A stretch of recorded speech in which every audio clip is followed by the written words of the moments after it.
sectors of cooperations. Yeah, but now in the last 2 years, during my tenure here, I tried to focus on the economic cooperation, industrial cooperation, of course, yeah, and then try to attract more investment of Korea to Indonesia. Yes. And then because we know that you are very strong in that you have capital, you have financial institutions which is support always the Korean companies in Indonesia. And you know, at this moment, there are around 2,500, almost 3,000 Korean companies in Indonesia. Wow. Yeah, and then over 3,000 companies. Yeah, it's around 3,000 companies in Indonesia, from the big one until the small and medium enterprises. Yeah, and then it is supported by around 40,000 Korean community in Indonesia. So far, the Korean community, I want to tell the audience, the Korean community at this moment is the biggest community in Indonesia. Wow. If before, I think Japan, but now it's Korea. Where do you think most of the Korean residents reside in Indonesia? Which island? No, spread around the country. All over? All over the country, but of course mostly in Java, particularly around Jakarta, West Java, because most of the industrial complex is there. But we also encourage them to go to a bit far to the other provinces like Sulawesi, Sumatra, Kalimantan, and even to Papua. Oh, wow. Yeah, because there are a lot of natural resources there. Yeah. If you can say that there needs to be an improvement in the Korea and Indonesia improvement, do you think that there should be, or do you see things happening if there needs to be some improvement? This improvement is, for instance, to mention a few, last year I think several of the big companies like POSCO invested in Indonesia. I think also now they are the Lotte Group is looking forward to invest quite big amount of the money, several billions. Yeah. So POSCO is invested around $6 billion US. Wow. Hankook Tire 1.2 billion. CJ also almost 1 billion. So last year is quite a good record for Korean flowing investment to Indonesia. And then that's very, very encouraging. Yes. Another thing that I would like to mention is that Indonesian workers here in Korea from time to time is increased. Oh, okay. So now I think we are around 30,000 Indonesian workers here, and then I hosted around 3,000 to 4,000 Indonesian community. I see. Yeah. How do you handle something like that? For example, the cultural things. Of course, in Indonesia, there are certain cultural things that's not maybe very simple in Korea.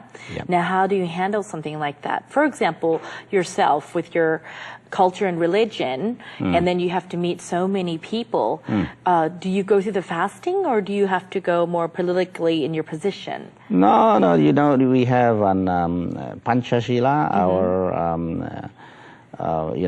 the fifth principle of Indonesia, and then the first is believe in God.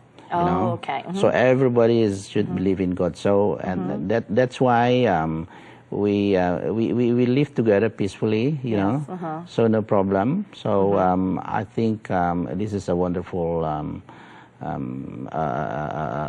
principle. Yes. So people can live together happily. Yeah. Like mine, we are very mixed. Yeah. Most of my family are Muslim. Some of them are Christian, Protestant. I myself, I'm Catholic. Wow. So it's a vast very mixed. Yes. Mixed. That's right. There's no problem. We can live together. We respect each other. Yes. We respect each other. The most important thing is you should respect each other. It's the religions, Right. whatever. So we can't just assume that everyone is Muslim religion. Everyone has different religions within one compound even. Oh, yeah, very mixed, you know. Yeah, yeah. So not necessarily that in one compound should be a Christian or a Muslim. They can stay together. Very mixed, yeah. Very good, very liberal. And they live happily together, yeah. Is there any kind of policy here in Korea that you might want to take back to Indonesia?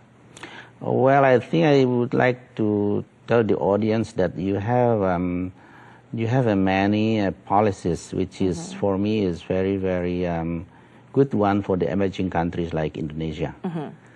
Don't forget that we are together in the G20. Yes. Yeah.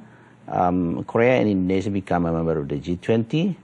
Then that's a wonderful organization, and then we can exchange many how do you call it experiences through such of organization. But we learn from Korea many things. I think to mention a few, yes, maybe like how to protect the environment. Oh, yeah. The environment is here. I think President Lee Myung-bak is always,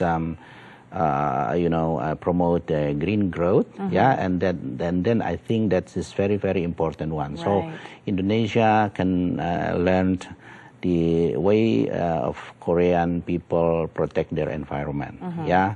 Another thing we should learn from Korea also, of course, technology. Yes. Technology in almost every sectors. Either in, civilian industry or even the military industry. So you have that technology is very, very advanced one. Yes. So we should learn technology from Korea. And then how to also to build the infrastructure. I think we also learn a lot from Korea in this particular case. Yeah. Wow. So many things. But not only Indonesia learn from Korea, but you should also try to learn from us. That was my next question. I said, what about the other way? Yeah. If being honest, what about Indonesia? Bringing something from Indonesia that maybe Korea needs to also, think about and to take in as a policy. I think Korea mostly need from Indonesia is at this moment is the natural resources. Okay. Natural resources is very important